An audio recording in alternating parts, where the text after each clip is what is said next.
Channel Punjabi देख रहे दर्शकों का प्रोग्राम फ्रंट लाइन में बहुत बहुत स्वागत।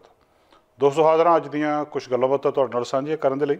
अज 4-5 मुद्दे जिहड़े तुहाडे नाल साझे करने आ। सब तो पहला जिहड़ा मुद्दा तुहाडे नाल साझा करना वो कि दुनिया दे विच हुण गलबात चल रही है कि काम हफ्ते दे विच 5 दिन नहीं 4 दिन होना चाहिए, 40 घंटे नहीं 32 घंटे होना चाहिए। ये की मामला आ? ये मामला तुहाडे नाल साझा करांगे। महंगाई बारे आपां रोज़ ही गलबात करते हैं तो अज भी खबर ये आ रही है कि विरोधी पार्टी ने हुण साडे देश के प्रधानमंत्री जस्टिन ट्रूडो नूं घेरना शुरू कर दिता, सवाल करने शुरू कर दिते कि तुसीं की कर रहे हो, महंगाई इन्नी वध रही है, इसदा कोई ना कोई हल क्यों नहीं किया जा रहा। अज सरदार कुलदीप सिंह सिद्धू हुणां नाल असीं गलबात कीती है खालसा क्रेडिट यूनीयन तो।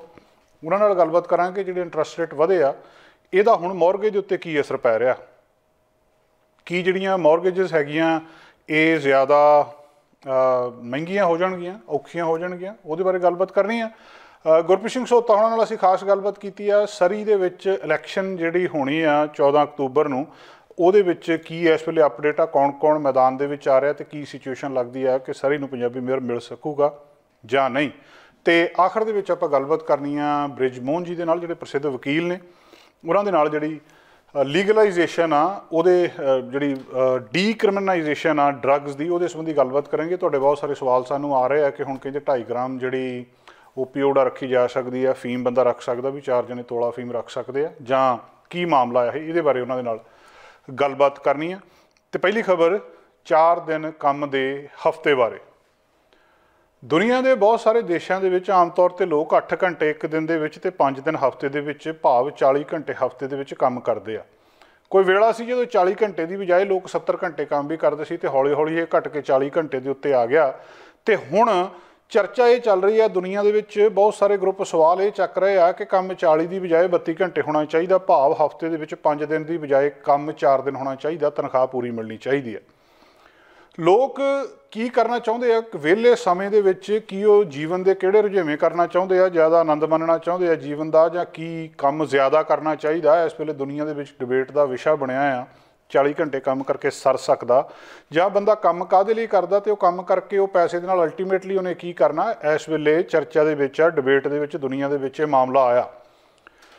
अज दा दिन जिहड़ा इस करके महत्वपूर्ण आ क्योंकि हज़ारां वर्कर ब्रिटेन दे विच जदों वापस आए आ सैलीब्रेट करके लॉन्ग वीकेंड क्वीन एलिजाबैथ दी जिहड़ी प्लैटिनम जुबली सी उहदे तो बाद वो ब्रिटेन दे विच दुनिया दे एक बहुत वड्डे ट्रायल दे विच पार्टिसिपेट कर रहे आ 4 डे वर्क वीक दे विच। Global movement towards fewer work days एक इस किस्म की जिहड़ी गलबात चल रही है पूरी दुनिया दे विच। करोना वायरस पेंडेमिक तो बाद ये चर्चा होर तेज़ हुई है। हो की रहा, ब्रिटेन दे विच एक फिश एंड चिप शॉप तो लैके बिग कॉरपोरेशन के 3300 वर्कर उन्होंने इकट्ठे किए। 70 कंपनियां तो 80% उन्होंने काम करना है तो 100% उन्होंने तनख्वाह मिलनी है। अगला लंबा समा ये ट्रायल चलना आ तो 100% उन्होंने प्रोडक्टिविटी मेनटेन करनी है। ये ट्रायल अज तो ब्रिटेन दे विच शुरू होया तो ये ट्रायल के खत्म होने तो बाद फिर नतीजे सामने आउणगे कि की कीता जाना। दुनिया दे विच 4 घंटे हफ्ते दे विच 4 दिन हफ्ते दे विच काम किया जाना जां 5 दिन। 3300 वर्कर नूं इकट्ठे होकर कहा गया कि तुहानूं तनख्वाह पूरी मिलूगी पर तुसीं काम घट समय दे विच करना। 4 दिनां दे विच 5 दिनां दा काम पूरा करना। तो जे तुसीं 4 दिनां दे विच 5 दिनां दा काम कर दिंदे हो तो पे तुहानूं पूरी मिलती है। तो उहदे तो बाद एक मॉडल डिवेलप किया जाऊगा क्योंकि खोजां ये दस रही कि जेकर 5 दिन वाला काम किसी नूं 4 दिन दे विच दे दिता तो तनख्वाह उहनूं पूरी दित्ती, उहदे नाल वो बंदा जिहनूं काम दिता गया वो बंदा भी खुश आ, उहनूं सैटिस्फैक्शन भी आ, उहदे कोले समा भी ज़्यादा और कंपनी की प्रोडक्टिविटी भी वधी आ। तो जे इस चीज़ नूं हुण सिद्ध करन दे लई की इस तरह हुंदा आ, पहलां भी बहुत समय इदां दे ट्रायल चले आ तो ब्रिटेन दे विच अज 3300 वर्करां दे नाल बहुत वड्डा ट्रायल शुरू हो चुका जिहदी अज पूरी दुनिया दे विच चर्चा हो चुकी आ।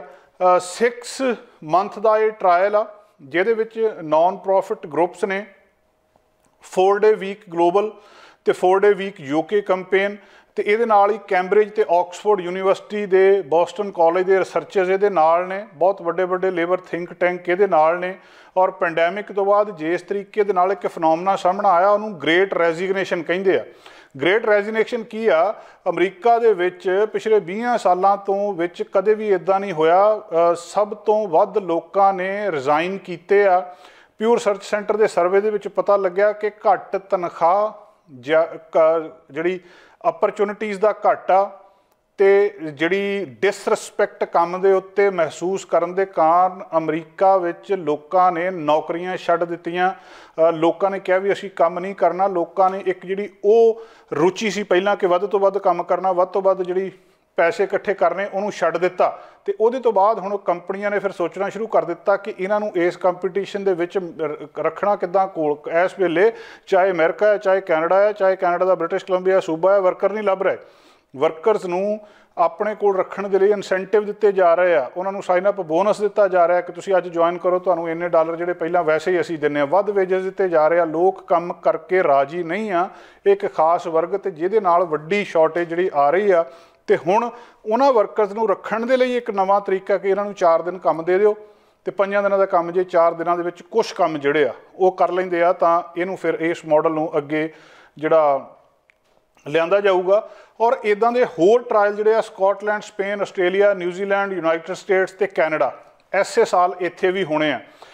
ਬੈਲਜੀਅਮ ਜਿਹੜਾ ਹੈ ਇਹਨੇ ਅਨਾਊਂਸ ਕੀਤਾ ਸੀ ਫਰਵਰੀ ਦੇ ਵਿੱਚ ਕਿ ਆਪਣੇ EMPLOYEES ਨੂੰ ਆਫਰ ਦੇ ਰਿਹਾ ਹੈ ਕਿ ਤੁਸੀਂ ਜਾਂ 4 ਦਿਨ ਦਾ ਵਰਕ ਵੀ ਕਰ ਲਓ ਤੇ ਤੁਹਾਨੂੰ ਅਸੀਂ ਜਿਹੜੀ ਵਰਕ ਪਲੇਸ ਦੇ ਉੱਤੇ ਫਲੈਕਸੀਬਿਲਿਟੀ ਦੇਵਾਂਗੇ। ਕਰੋਨਾ ਵਾਇਰਸ ਇਸ ਜਿਹੜਾ ਪੈਂਡੈਮਿਕ ਸੀਗੀ ਇਹਦੇ ਤੋਂ ਬਾਅਦ ਬਹੁਤ ਸਾਰੇ ਲੋਕ ਜਿਹੜੇ ਕੰਪਨੀਆਂ ਓਨ ਕਰਦੇ ਆ ਉਹਨਾਂ ਨੇ 9 ਦਿਨਾਂ ਦਾ 15 ਦਿਨਾਂ ਦੇ ਵਿੱਚ 9 ਦਿਨ ਕੰਮ ਕਰਨ ਨੂੰ ਇੱਕ ਪੈਟਰਨ ਬਣਾ ਲਿਆ ਕਿ ਆਫਿਸ ਵੀ ਖੁੱਲ੍ਹੇ ਰਹਿਣ, ਲੋਕਾਂ ਨੂੰ ਕੰਮ ਵੀ ਮਿਲਦਾ ਰਹੇ, ਪਰ 4 ਦਿਨ ਤੋਂ ਬਾਅਦ ਜੇਕਰ ਉਹ ਕੰਮ ਕਰਦੇ ਆ ਤਾਂ ਉਹਨਾਂ ਨੂੰ ਓਵਰ ਟਾਈਮ ਦਿੱਤਾ ਜਾਵੇ। ਭਾਵ ਕੁਛ ਲੋਕਾਂ ਨੇ ਇੱਦਾਂ ਕਰ ਲਿਆ ਕਿ ਇੱਕ ਹਫ਼ਤਾ 5 ਦਿਨ ਦਾ, ਅਗਲਾ ਹਫ਼ਤਾ 4 ਦਿਨ ਦਾ, ਫਿਰ 5 ਦਿਨ ਦਾ, ਫਿਰ 4 ਦਿਨ ਦਾ।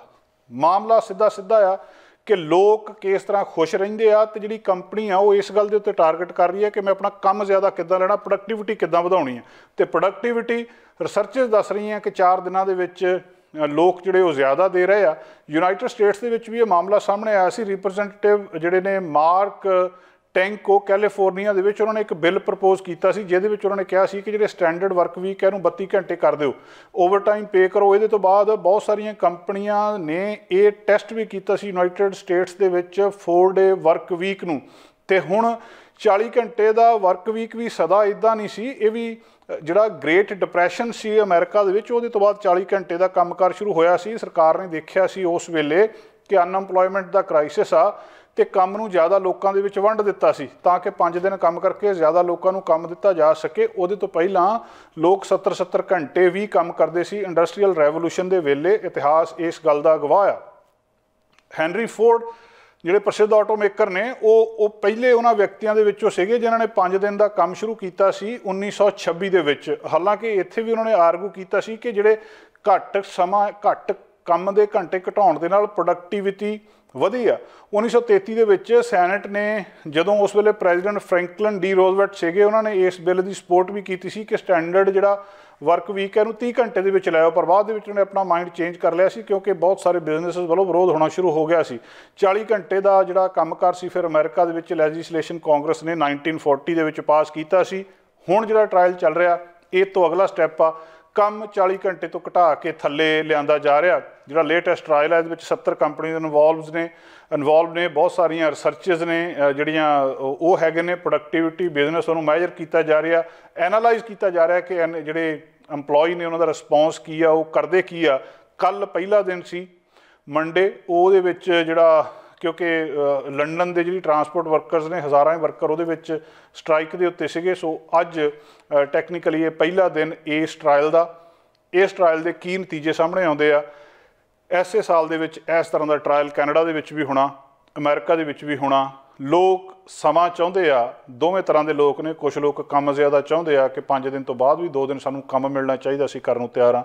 ਬਹੁਤੇ ਲੋਕ 5 ਦਿਨ ਵੀ ਕੰਮ ਕਰਨ ਨੂੰ ਤਿਆਰ ਨਹੀਂ, ਉਹ ਕਹਿੰਦੇ ਸਾਨੂੰ ਪੈਸੇ ਇੰਨੇ ਮਿਲਣ, ਜੇ ਕੰਮ ਘੱਟ ਕਰਦੇ ਹਾਂ ਤਾਂ ਉਹਦੇ ਨਾਲ ਜਿਹੜਾ ਅਸੀਂ ਜ਼ਿਆਦਾ ਆਪਣੇ ਜੀਵਨ ਦਾ ਆਨੰਦ ਮਾਣ ਸਕਦੇ ਹਾਂ। ਮਹਿੰਗਾਈ ਕੈਨੇਡਾ ਦੇ ਵਿੱਚ ਅਸੀਂ ਰੋਜ਼ ਹੀ ਗੱਲਬਾਤ ਕਰਦੇ ਹਾਂ। ਅੱਜ ਜਦੋਂ ਮਹਿੰਗਾਈ ਇੱਥੇ ਤੱਕ ਚਲੇ ਗਈ ਹੈ, ਗਰੋਸਰੀਜ਼ ਜਾਂ ਤੁਸੀਂ ਆਪਣਾ ਕਾਰ ਦਾ ਟੈਂਕ ਫਿਲ ਕਰਨਾ, ਉਸ ਮਾਮਲੇ ਦੇ ਉੱਤੇ ਜਿਸ ਤਰ੍ਹਾਂ ਲੋਕ ਤਰਾਹ ਕਰ ਰਹੇ ਆ, ਅੱਜ ਅਪੋਜੀਸ਼ਨ ਪਾਰਟੀਜ਼ ਨੇ ਇਸ ਚੀਜ਼ ਦਾ ਟਰੂਡੋ ਸਰਕਾਰ ਦੇ ਉੱਤੇ ਪ੍ਰੈਸ਼ਰ ਪਾਉਣਾ ਸ਼ੁਰੂ ਕਰ ਦਿੱਤਾ। NDP ਦੇ ਲੀਡਰ ਜਗਮੀਤ ਸਿੰਘ ਹੋਣਾ ਨੇ ਅੱਜ ਮੰਗਲਵਾਰ ਵਾਲੇ ਦਿਨ ਸਾਫ਼ ਤੌਰ ਤੇ ਕਿਹਾ ਕਿ ਲੋਕ ਹੁਣ ਉਡੀਕ ਨਹੀਂ ਕਰ ਸਕਦੇ। ਉਹ ਕਹਿੰਦੇ ਲੋਕ ਅਫੋਰਡ ਨਹੀਂ ਕਰ ਸਕਦੇ ਉਡੀਕ ਕਰਨੀ, ਕੁਛ ਨਾ ਕੁਛ ਕਰੋ। ਜਿਸ ਤਰੀਕੇ ਦੇ ਨਾਲ महंगाई आसमान तक पहुँच रही है। और ਜਿਹੜੀਆਂ ਰੀਸੈਂਟ ਰਿਪੋਰਟਸ ਕੈਨੇਡਾ ਦੇ ਵਿੱਚ ਆਈਆਂ, ਕੱਲ੍ਹ ਵੀ ਅਸੀਂ ਵਿਸਥਾਰ ਦੇ ਵਿੱਚ ਇਹ ਖਬਰ ਤੁਹਾਡੇ ਨਾਲ ਸਾਂਝੀ ਕੀਤੀ ਸੀ ਕਿ 25% ਕੈਨੇਡਾ 'ਚ ਰਹਿਣ ਵਾਲੇ ਲੋਕਾਂ ਨੇ ਖਾਣਾ ਘੱਟ ਕਰ ਦਿੱਤਾ ਕਿਉਂਕਿ ਕਾਸਟ ਆਫ ਲਿਵਿੰਗ ਵੱਧ ਗਈ ਆ। ਇਹ ਸਮਾਂ ਆ ਜਦੋਂ ਜਿਹੜੀ ਸਰਕਾਰ ਆ ਉਹ ਇਹਨਾਂ ਕਾਰਪੋਰੇਸ਼ਨ ਨੂੰ ਟਾਰਗੇਟ ਕਰ ਰਹੀ ਆ, ਜਿਹੜੀਆਂ ਰੈਕਡ ਪ੍ਰੋਫਿਟ ਬਣਾ ਰਹੀਆਂ ਆਪਣੇ ਟੈਕਸਿਸ ਤੇ ਹੋਰ ਰੀਡਿਸਟ੍ਰੀਬਿਊਸ਼ਨ ਦੇ ਚੀਜ਼ਾਂ ਨੂੰ ਬਦਲ ਕੇ ਕਿਹਾ ਜਾ ਰਿਹਾ ਕਿ ਇਹਦਾ ਸਲਿਊਸ਼ਨ ਜਿਹੜਾ ਹੈਗਾ ਆ ਰੀਡਿਸਟ੍ਰੀਬਿਊਸ਼ਨ ਆਫ ਵੈਲਥ ਹੋਣਾ ਚਾਹੀਦਾ ਆ।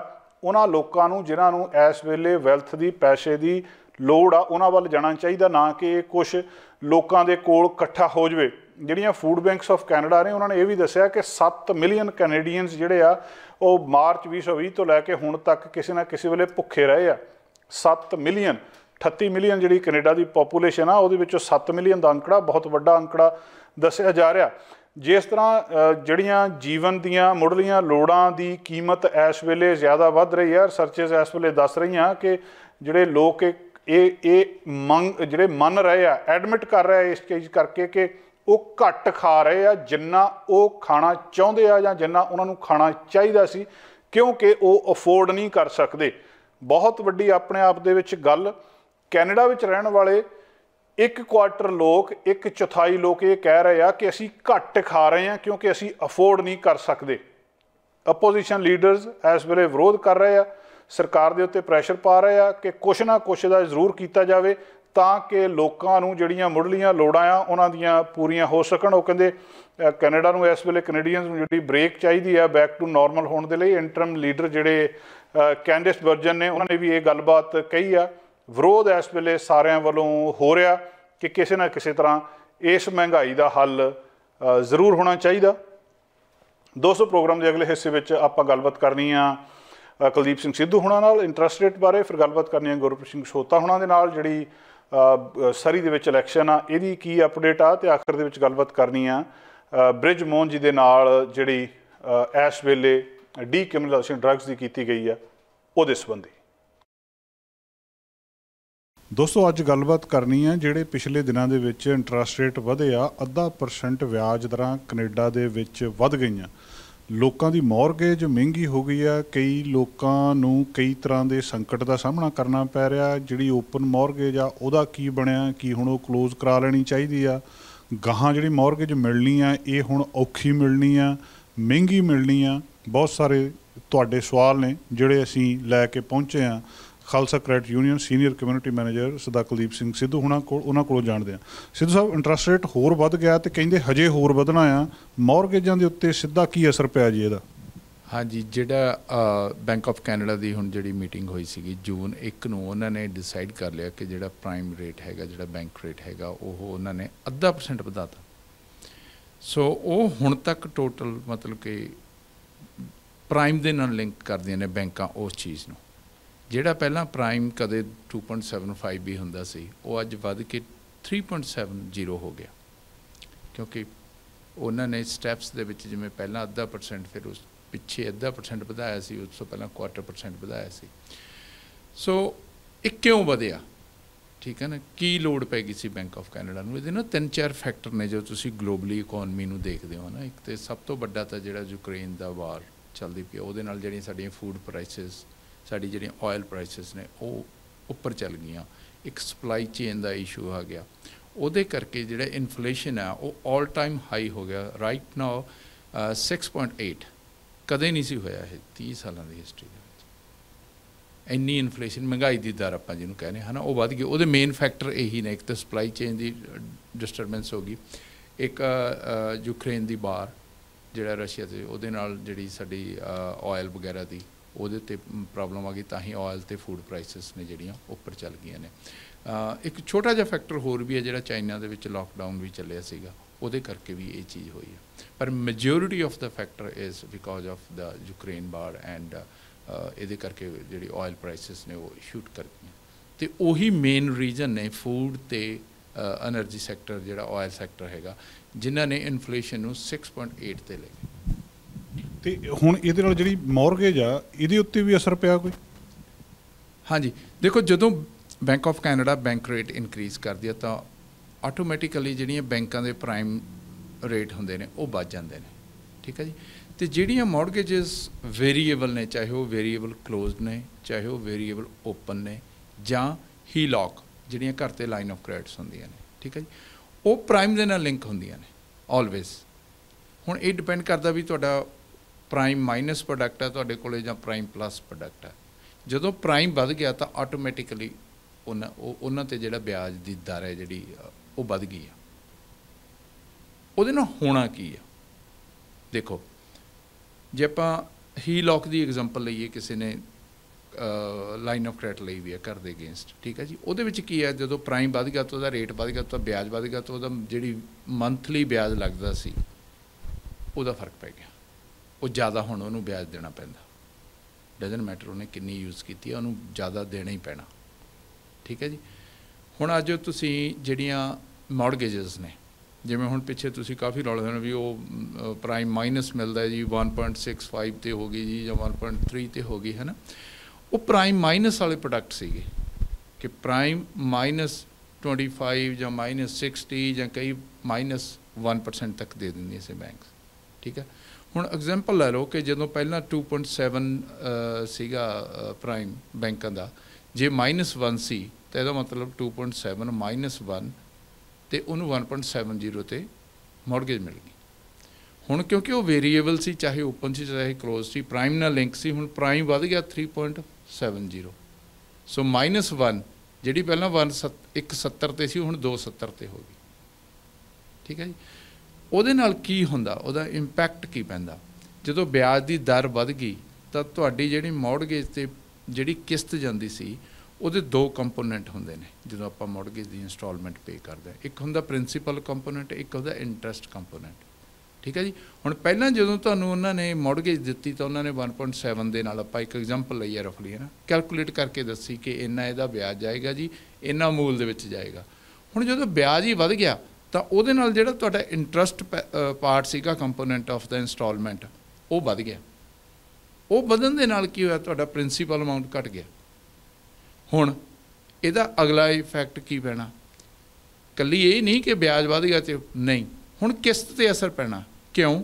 ਕਿਉਂਕਿ ਜਦੋਂ ਤੁਹਾਨੂੰ ਉਹਨਾਂ ਨੇ ਮੌਰਗੇਜ ਦਿੱਤੀ ਸੀ, ਜਾਂ ਉਹਨਾਂ ਨੇ 25 ਸਾਲ ਦੀ ਕੀਤੀ ਸੀ ਜਾਂ 30 ਸਾਲ ਦੀ ਕੀਤੀ ਸੀ, ਠੀਕ ਹੈ, ਜਦੋਂ ਤਾਂ ਉਹਨਾਂ ਨੇ ਉਸ ਸਮੇਂ ਦੇ ਮੁਤਾਬਕ ਦੱਸਿਆ ਸੀ ਕਿ ਇੰਨਾ ਤੁਹਾਡਾ ਪ੍ਰਿੰਸੀਪਲ 'ਚ ਜਾਣਾ, ਇਹ 30 ਸਾਲ ਜਾਂ 25 ਸਾਲ 'ਚ ਟੋਟਲ ਮੌਰਗੇਜ ਪੇ ਆਫ ਹੋ ਜਾਣੀ ਹੈ। ਹੁਣ ਜਦੋਂ ਇੰਟਰਸਟ ਵੱਧ ਗਿਆ, ਉਹਦੇ ਨਾਲ ਇੰਟਰਸਟ ਕੰਪੋਨੈਂਟ ਵੱਧ ਜੂਗਾ, ਪ੍ਰਿੰਸੀਪਲ ਕੰਪੋਨੈਂਟ ਘਟ ਗਿਆ, ਤੇ ਉਹਦੇ ਨਾਲ ਕੀ ਹੋਣਾ ਕਿ ਜਿਹੜੀ ਤੁਹਾਡੀ ਕਿਸ਼ਤ ਹੈ ਹੁਣ ਉਹ ਤਾਂ 30 ਜਾਂ 25 ਸਾਲ ਦੀ ਸੀ ਅਮੋਰਟਾਈਜੇਸ਼ਨ ਤਾਂ, ਵਾਟ ਐਵਰ ਦਾ ਕੇਸ, ਠੀਕ ਹੈ।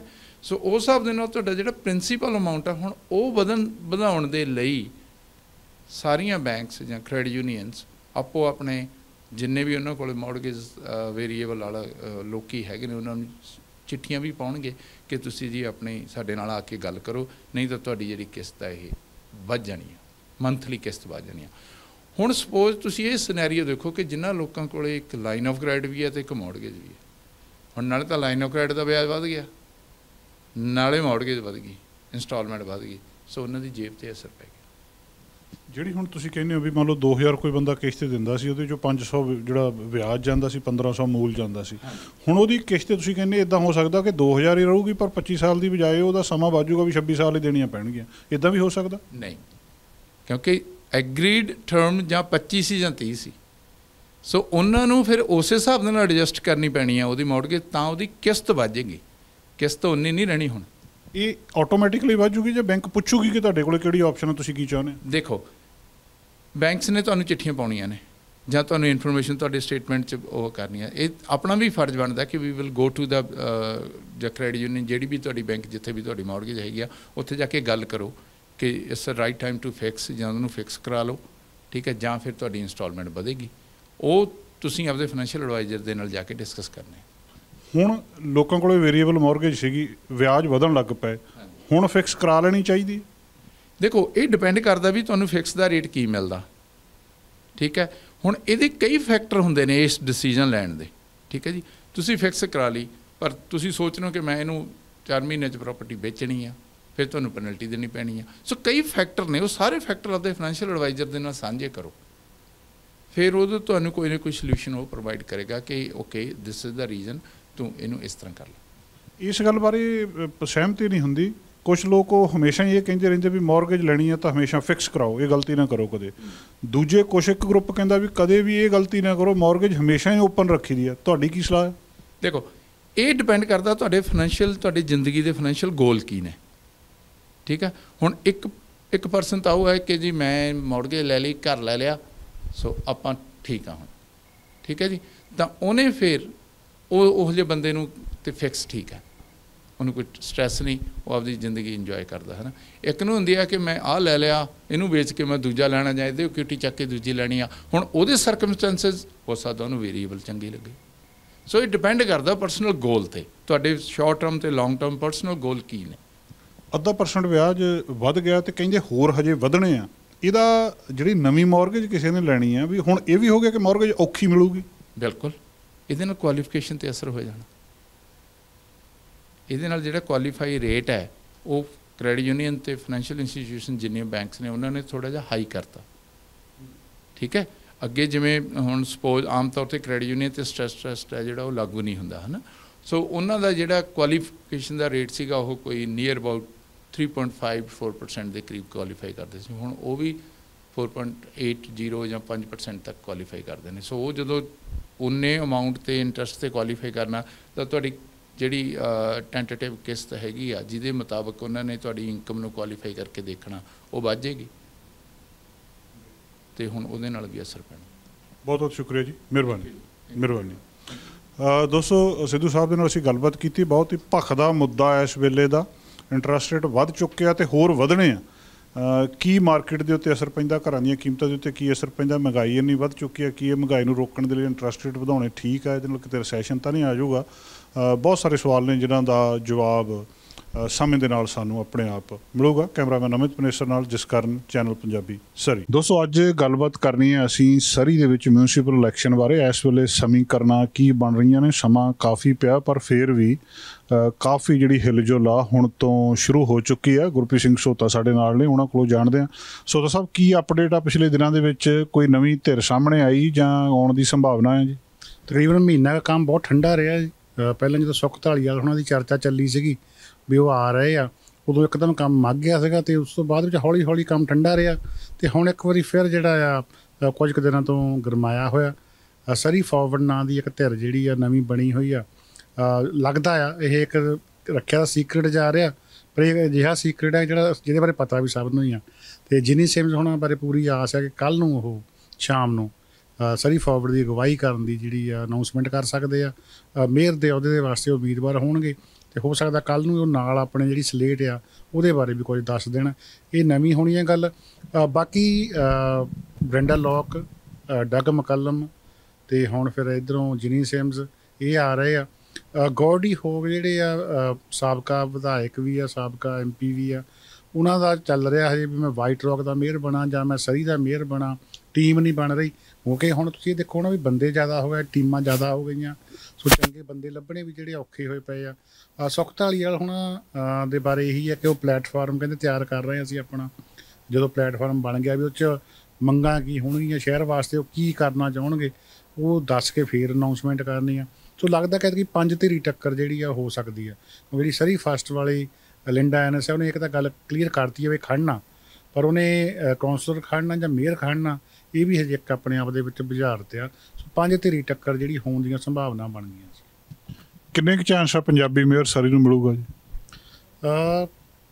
ਮੈਨੂੰ ਓਨੈਸਟਲੀ ਪੁੱਛਾਂ ਤਾਂ ਬਹੁਤ ਔਖਾ ਲੱਗਦਾ ਹਾਲੇ, ਅਤੇ ਪਰ ਜਿਸ ਤਰੀਕੇ ਦੇ ਨਾਲ ਹੁਣ ਸਾਰੇ ਮੈਦਾਨ ਵਿੱਚ ਆ ਰਹੇ ਆ ਤਾਂ ਇਸੇ ਆਸ ਨਾਲ ਆ ਰਹੇ। ਉਹਨਾਂ ਨੂੰ ਕੁਝ ਦਿਸਦਾ ਹੋਊਗਾ ਜਿਹੜਾ ਮੈਨੂੰ ਨਹੀਂ ਦਿਸ ਰਿਹਾ, ਜਾਂ ਉਹਨਾਂ ਨੂੰ ਲੱਗਦਾ ਹੋਊਗਾ ਕਿ ਅਸੀਂ ਕੋਈ ਹੋਰ ਗੇਮ ਕਰ ਸਕਦੇ ਹਾਂ ਜਾਂ ਵੋਟਾਂ ਤੋੜੀਆਂ ਜਾ ਸਕਦੀਆਂ, ਇੰਨੀਆਂ ਸਲੇਟਾਂ ਦੇ ਵਿੱਚ ਕੁਛ ਗੱਲ ਹੋ ਸਕਦੀ ਹੈ, ਜਾਂ ਉਹਨਾਂ ਦੇ ਕੋਈ ਕਹਿ ਲਓ ਵੀ ਸ਼ਹਿਰ ਵਾਲਿਆਂ ਨੂੰ ਦਿਖਾਉਣ ਲਈ ਚੀਜ਼ਾਂ ਇਹੋ ਜਿਹੀਆਂ ਹੋ ਜਾਣ ਵੀ ਜਿਹੜੀਆਂ ਸ਼ਾਇਦ ਮੈਨੂੰ ਨਾ ਦੱਸਦੀਆਂ ਹੋਣ, ਤਾਂ ਜ਼ਰੂਰ ਕੋਈ ਕਰਿਸ਼ਮਾ ਹੋ ਸਕਦਾ ਆ। ਕੈਲਗਰੀ ਅਤੇ ਐਡਮਿੰਟਨ ਦੇ ਵਿੱਚ ਪੰਜਾਬੀ ਮੇਅਰ ਹੋਣ ਤੋਂ ਬਾਅਦ ਇੱਕ ਲੱਗਦਾ ਆ ਬਹੁਤ ਚਿਰ ਲੋਕਾਂ ਨੂੰ ਵੀ ਸਰੀ ਦੇ ਵਿੱਚ ਵੀ ਮੇਅਰ ਜਿਹੜਾ ਪੰਜਾਬੀ ਹੋਣਾ ਚਾਹੀਦਾ ਆ ਜਾਂ ਹੋ ਸਕਦਾ ਆ। ਇੱਕ ਆਪਣੇ ਆਪ ਦੇ ਵਿੱਚ ਬੜੀ ਵਿਡੰਬਨਾ ਹੈਗੀ ਹੈ ਜੀ।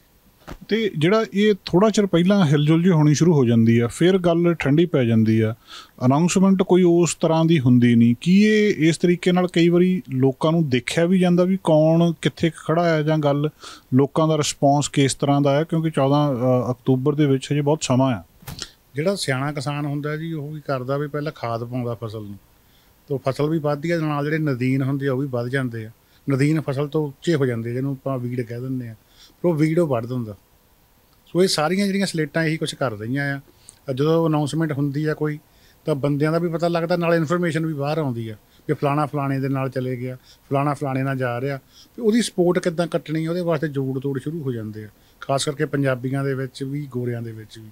ਵੀ ਉਹ ਬੰਦਾ ਜੇ ਆਪਾਂ ਪਹਿਲਾਂ ਬੰਨ੍ਹ ਲਈਏ, ਉਹਦਾ ਸਪੋਰਟ ਗਰੁੱਪ ਕਿਹੜਾ, ਉਹ 'ਚੋਂ ਬੰਦੇ ਤੋੜ ਲਈਏ। ਸੋ ਇਹ ਕੁਛ ਹੇਠਲੇ ਪੱਧਰ 'ਤੇ ਬਹੁਤ ਵੱਡੇ ਲੈਵਲ 'ਤੇ ਹੋ ਰਿਹਾ। ਮਿਊਨਿਸਪੈਲਿਟੀ ਕਈਆਂ ਦੀ ਇਲੈਕਸ਼ਨ ਹੋਣੀ ਆ, ਸਰੀ ਦੀ ਖਾਸ ਚਰਚਾ ਕਿਉਂ ਆ ਜੀ?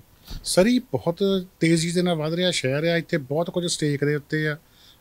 ਕਿਤੇ ਨਾ ਕਿਤੇ ਜਿਹੜਾ ਇਹ ਆ ਵੀ ਮੈਨੂੰ ਇਕੱਲਾ ਕਹਿਣ 'ਚ ਹਿਚਕ ਨਹੀਂ ਵੀ ਜਿਹੜੇ ਗਰੁੱਪ ਦੀ ਪਾਵਰ ਹੁੰਦੀ ਆ ਉਹ ਆਪਣੇ ਨਾਲ ਲੱਗਦੇ ਬਿਲਡਰਾਂ, ਡਿਵੈਲਪਰਾਂ ਨੂੰ ਬਹੁਤ ਕੁਛ ਜਿਹੜਾ ਆ ਸੌਂਪ ਜਾਂਦਾ ਆ। ਉਹਨਾਂ ਕੋਲ ਇਨਫੋਰਮੇਸ਼ਨ ਇੰਨੀ ਆ ਜਾਂਦੀ ਆ ਵੀ ਫਲਾਣੀ ਤਾਂ ਡਿਵੈਲਪਮੈਂਟ ਹੋਣੀ ਆ, ਉਹ ਭ੍ਰਿਸ਼ਟਾਚਾਰ ਨਾ ਵੀ ਕਰਨ ਤਾਂ ਵੀ ਜਾਣੀ ਕਿ ਇੰਨਾ ਕੁਛ ਮਦਦ ਉਹਨਾਂ ਦੀ ਹੋ ਜਾਂਦੀ ਆ। ਸੋ ਆਪਣਾ ਗਰੁੱਪ ਵੱਡਾ ਕਰਨ ਦੇ ਵਾਸਤੇ, ਆਪਣੀ ਤਾਕਤ ਅਜ਼ਮਾਉਣ ਦੇ ਵਾਸਤੇ ਜਿਹੜਾ ਇਹਦੇ ਵਿੱਚ ਜ਼ਿਆਦਾ ਜ਼ੋਰ ਲੱਗ ਰਿਹਾ। ਦੂਜੀ ਗੱਲ ਹੈ ਵੀ ਇਹ ਆਉਣ ਵਾਲੇ ਸਾਲਾਂ ਦੇ ਵਿੱਚ ਮਿਊਨਿਸਪੈਲਿਟੀ ਵੈਨਕੂਵਰ ਤੋਂ ਵੀ ਵੱਡੀ ਹੋ ਜਾਣੀ ਆ, ਆਬਾਦੀ ਪੱਖੋਂ ਵੀ। ਸੋ ਇੱਕ ਕਹਿ ਲਓ ਵੀ ਜਿਹੜੀ ਸਰੀ ਦੇ ਮੇਅਰ ਦੀ ਪਾਵਰ ਆ ਉਹ MLA ਜਿੰਨੀ ਪਾਵਰ ਆ। ਸੋ ਉਹਦੇ ਵਾਸਤੇ ਜ਼ੋਰ ਅਜ਼ਮਾਈਆਂ ਜਿਹੜੀਆਂ ਹੋ ਰਹੀਆਂ ਆ। ਅਤੇ ਇੱਥੇ ਸਿੱਧੀ ਪਾਵਰ ਆ, MLA ਤਾਂ ਆਪਣੇ ਆਪ 'ਚ ਕੁਛ ਵੀ ਨਹੀਂ ਕਰ ਸਕਦਾ, ਮੁੱਖ ਮੰਤਰੀ ਦੇ ਮੂੰਹ ਵੱਲ ਦੇਖਣਾ ਪੈਂਦਾ। ਇੱਥੇ ਮੇਅਰ ਜਿਹੜਾ ਉਹ ਕਿੰਗ ਆ, ਜਦੋਂ ਬਹੁਤ ਸਾਰੇ ਫੈਸਲੇ ਉਹ ਆਪ ਲੈ ਸਕਦਾ ਜਿਹੜੇ ਕਿਸੇ ਦੀ ਜ਼ਿੰਦਗੀ ਨੂੰ ਸਿੱਧੇ ਤੌਰ 'ਤੇ ਪ੍ਰਭਾਵਿਤ ਕਰਦੇ ਆ। ਅਤੇ ਇਸ ਕਰਕੇ ਜਿਹੜਾ ਆ ਉਹ ਇੱਕ ਛੋਟੀ ਜਿਹੀ ਰਿਆਸਤ ਦਾ ਰਾਜਾ ਬਣਨ ਵਾਸਤੇ ਇਹ ਜ਼ੋਰ ਅਜ਼ਮਾਈਆਂ ਹੋ ਰਹੀਆਂ।